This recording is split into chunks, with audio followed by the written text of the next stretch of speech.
queridas hermanas, seguimos este domingo, antes ya de la Cuaresma, haciendo esa lectura continuada del Sermón de la Montaña, que después de Pascua, ya por el mes de junio más o menos, pues volveremos a retomar, ¿no? Y el texto del Sermón de la Montaña que acabamos de escuchar sigue en esa línea que veíamos el domingo pasado de la altura moral que tiene que tener el cristiano. No olvidéis que como marco para comprender este texto tenemos esa frase de Jesús, ¿no?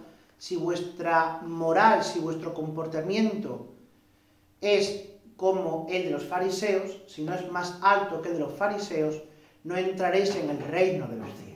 Es decir, si vuestro nivel moral se conforma con una moral de mínimos, de un solo cumplimiento de la ley, entonces no seremos dignos del reino de los cielos.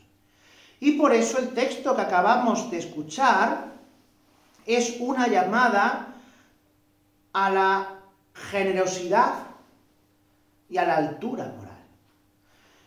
Cuando Jesús nos habla de presentar la otra mejilla, de dar también el manto, de caminar las 2 millas, lo que está enseñándonos es que nosotros tenemos que estar muy por encima de lo legal, muy por encima de lo que nos pidan. Esto recuerda esa anécdota, ¿no?, que hay de Alejandro Magno, cuando aquel mendigo le pide una limosna. Entonces Alejandro Magno dice que le dio el mando de 5 ciudades, ¿no? Le hizo rey de 5 ciudades, ¿no? Y entonces el mendigo le dijo: Señor, pero si solo te he pedido un poco de comida, ¿por qué me haces tanto? Y dice: porque tú pides como mendigo y yo doy como rey. El cristiano no puede dar como mendigo. El cristiano tiene que dar como lo que es, como cristiano. Esto, al fin y al cabo, es la clave de la perfección evangélica. Nosotros, vosotras en este caso, cuando habéis profesado los consejos evangélicos de pobreza, castidad y obediencia, lo que realmente la Iglesia os pidió y a lo que os comprometisteis es a ir más allá de lo que se le puede pedir o exigir a un cristiano. Porque es una entrega total de la vida. Una entrega primeramente biológica de la vida. Y por tanto, se os pidió y os comprometisteis a profesar la castidad. En segundo lugar, se os pidió una entrega material de la misma vida. Y por eso os comprometisteis a vivir la pobreza. Y en tercer lugar, se os pidió una entrega espiritual, incluso psicológica, de la propia vida, y por eso os comprometisteis a la obediencia. Si os dais cuenta, la Iglesia hizo suyo esta halaká, este mandato de Jesucristo, que supera la mera ley mosaica, la mera ley judaica, para ir mucho más allá. Para que ya en la tierra pudiéramos pregustar las dulzuras del cielo, las dulzuras de la eternidad. Por eso uno dirá: bueno, pero es que todo esto de amar a los enemigos, de rezar por los que nos persiguen, etcétera, es difícil. Claro, es difícil y es duro y supone una renuncia a sí mismo. Como dijo Jesús en el Evangelio: que quiera seguirme, niéguese a sí mismo, renuncie a sí mismo, tome su cruz y me siga. Pero es que en definitiva lo que estamos renunciando es a los criterios de este mundo, a los caprichos de este mundo, a las modas de este mundo, para vivir ya en este mundo lo que se nos dará en el cielo. Y por eso esto es áspero. pero como decía aquel viejo adagio latino, ¿no? Per aspera ad astra. Por las durezas y asperezas de la vida podemos llegar a las alturas.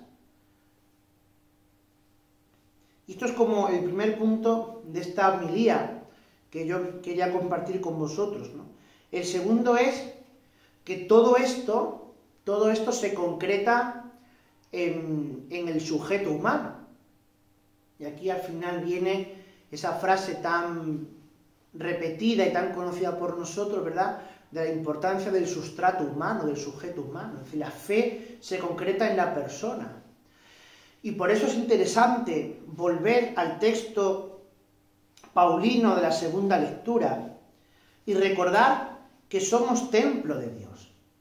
Y que por tanto todo este amor a los enemigos, toda esta moral superior que nos da el Evangelio, se tiene que concretar en la vida y se tiene que concretar en lo que somos, porque vivimos con un cuerpo y nos expresamos a través de un cuerpo, de una mente y de una psicología, que tiene que ir todo a la par.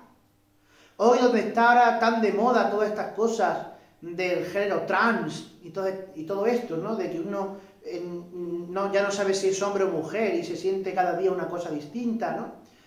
Bueno, pues nosotros tenemos que reivindicar la verdad de la antropología cristiana. Y es que nosotros somos hombre y mujer. Y la fe se concreta en nuestro ser hombre y en nuestro ser mujer. Por eso no es la misma vivencia de la fe la que tiene un hombre, que tiene una psicología distinta, que tiene una biología distinta, y a lo mejor un hombre tiene que luchar mucho más contra sus pulsiones, contra sus pasiones, que a lo mejor por la que vive una mujer, que te mete una biología distinta y una psicología distinta. Y le tocará luchar a lo mejor pues contra el carácter, contra el genio, aunque eso no quita que uno y otro luchen contra los otros vicios o contra otros pecados. Pero en uno y en otro se dan las cosas distintas. Y eso el Señor lo sabe y Satanás también. Y Satanás también. Por eso a cada uno el diablo nos va a tentar de una manera distinta. Porque sabe cómo pensamos, cómo vivimos y cómo nos movemos. Y ahí San Pablo nos da esa clave. ¿No sabéis que sois templo de Dios y que el Espíritu Santo habita en vosotros? Y esa es la verdad de cada uno de nosotros. Cuando tengo que vivir el amor a mi enemigo, o tengo que poner la otra mejilla y todas estas cosas que acabamos de decir, sé que tengo que concretarlo en mi vida. Y tengo que respetar mi vida. Y no puedo aspirar a otra cosa más que lo que tengo. En este caso, para vosotras, pues es una vida comunitaria. Es una vida entregada. Y es una vida que desde que te levantas hasta que te acuestas, tienes que convivirla con hermanas de tu comunidad, que te van a interpelar y que te van a hacer santa. Y aquí siempre me gusta recomendar las... bueno, ahora se me ha ido el título correcto de San Juan de la Cruz, ¿no? Las cautelas y avisos a un joven fraile, a un joven novicio. Y como él recoge, ¿no?, que precisamente es en la vida comunitaria donde Dios nos ha situado y conviviendo con unos y con otros, pero esto vale para una congregación de religiosas, que es en la que estoy ahora, y vale también para una comunidad parroquial, para una familia, para una asociación, para lo que sea. Cómo es en esa convivencia de unos con otros, esa interpelación de unos con otros, donde yo también voy purificándome, me voy puliendo y me voy santificando. Ese es como el segundo punto de esta reflexión, de esta homilía. Y un tercer punto nos lo daba el libro del Levítico, porque el Levítico va explicitando el amor a Dios y el amor al prójimo, que no puede separarse. No puede separarse porque, en definitiva, todo esto es buscar la santidad y la perfección. No es o amar a Dios o amar al prójimo, sino amar a Dios amando al prójimo y amar al prójimo amando a Dios. Y descubrir cada día en el otro esa imagen de Dios que sale a mi encuentro. Porque a veces tenemos una idea como vaga, abstracta, ¿no? El paso de Dios por mi vida, el paso de Jesús por mi vida. Es que el paso de Dios por tu vida, el paso de Jesús por tu vida, se concreta en rostros humanos que pasan por tu vida. Claro. Entonces, el niño al que has educado, la familia de ese niño a la que has atendido, los profesores que han pasado por tu escuela, son también el paso de Cristo. Y a veces Cristo se va a presentar de una manera dulce, acogedora y hermosa, y otras veces Cristo también se va a presentar de una manera áspera. ¿Para qué? Para que también tú te curtas en la caridad. Porque la gente no es como nosotros queremos. La gente es como su propia vida le ha hecho ser muchas veces. Y con todo y con eso tenemos que ver el paso de Dios.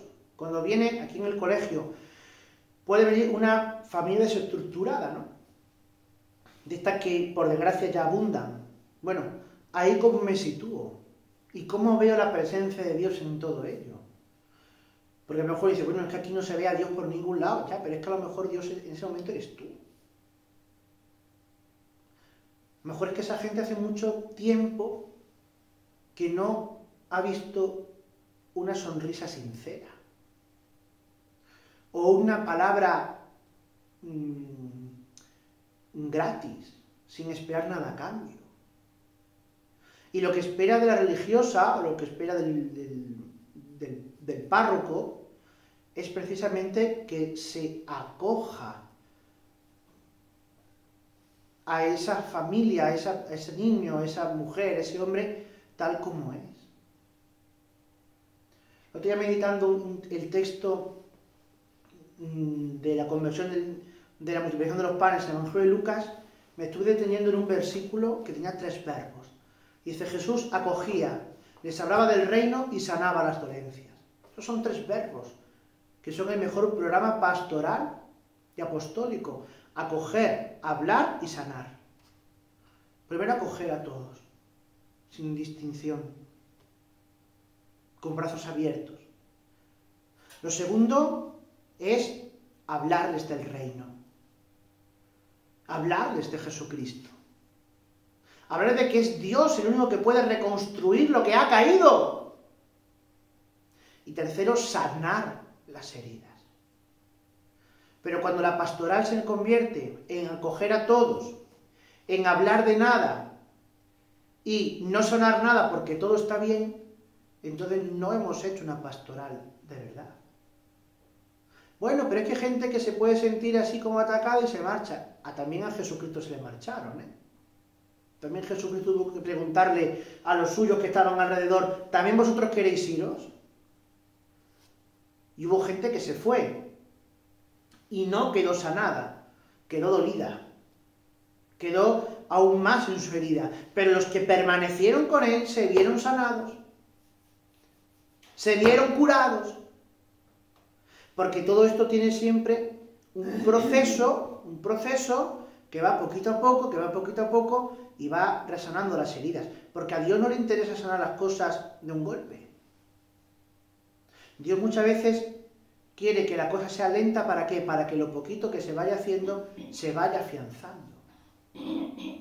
¿No? Esto es como la pedagogía. Cuando tú enseñas a un niño las matemáticas o la lengua, lo que sea, con 6 años no le puedes enseñar las ecuaciones de 3er grado. No. Primero tendrás que enseñarle que 2 más 2 es 4. Cuando eso está afianzado le enseñarás que 3 menos 2 es 1. Y cuando esté afianzado, enseñarás a multiplicar y a dividir. Y cuando tenga los rudimentos básicos de las matemáticas, le podrás enseñar pues otras cosas, las fracciones, las raíces cuadradas, las ecuaciones o lo que sea. En Dios ocurre igual. Cuando Jesús nos dice, sed santos, porque yo el Señor, vuestro Dios, soy santo, no podemos tener la estúpida pretensión de ser santo en un rato.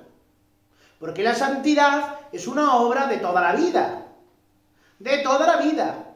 Haciendo lo que Dios nos va pidiendo. En cada momento, en cada circunstancia. Obedeciendo lo que Dios quiere, siguiendo sus inspiraciones, dejándonos corregir muchas veces por Él. Aunque la corrección duela. Y la corrección tiene que doler. Y no podemos crearnos esas imágenes, a veces dulzonas y absurdas de Dios. No es que Dios no castiga, no, Dios sí castiga, Dios corrige. Y Dios castiga y corrige a los que ama. Y por eso, eso es que lo experimentó el pueblo de Israel. Y si no, ese cántico que a veces se rezan laudes de Azarías, leedlo bien. Cuando Azarías dice: nos has abandonado, Señor, ya no tenemos ni profeta, ni sacerdote, ni príncipe, ni altares, ni templo, ni nada para ofrecerte. Pero acepta nuestro corazón contrito y humillado y que este sea nuestro sacrificio agradable a ti. Ahí es donde el pueblo de Israel entendió quién era Dios. Muéstranos tu santidad, castigándonos, como dices ese himno también, castigándolos a ellos. Para que sepan como nosotros que no hay Dios fuera de ti. Ahí está. Y por eso la corrección, el castigo de Dios no es algo negativo o malo, sino que tiene que servir para crecer, para enmendarnos, para entender hasta qué punto Dios es Padre. Porque un padre que no rime y un padre que no castiga a los hijos no es un buen padre. Un padre que deja que los hijos hagan lo que les dé la gana y que lo eduquen las profesoras y las monjas en el colegio. Eso no es un buen padre. El padre tiene que reprender, tiene que castigar, tiene que animar, tiene que exhortar, tiene que hacer todo eso. Y así es como Dios nos muestra su paternidad y nos va haciendo santos. Nos va santificando de día en día, hora tras hora, minuto tras minuto. Pero a nosotros nos queda también, pues, que ser humildes y acoger con humildad todo esto que Dios ha querido para nosotros. Y decir: Señor, pues tienes razón. ¿No? Bueno, pues que estas ideas, que en definitiva es el mandamiento primero de amar a Dios y de amar al prójimo, nos sirvan para vivir esta cuaresma que vamos a empezar dentro de 3 días. ¿No? Que vamos la cuaresma yendo al desierto, con nuestras penitencias, nuestros ayunos, nuestras mortificaciones, nos sirva para crecer más en el amor a Dios y en el amor al prójimo. Que así sea.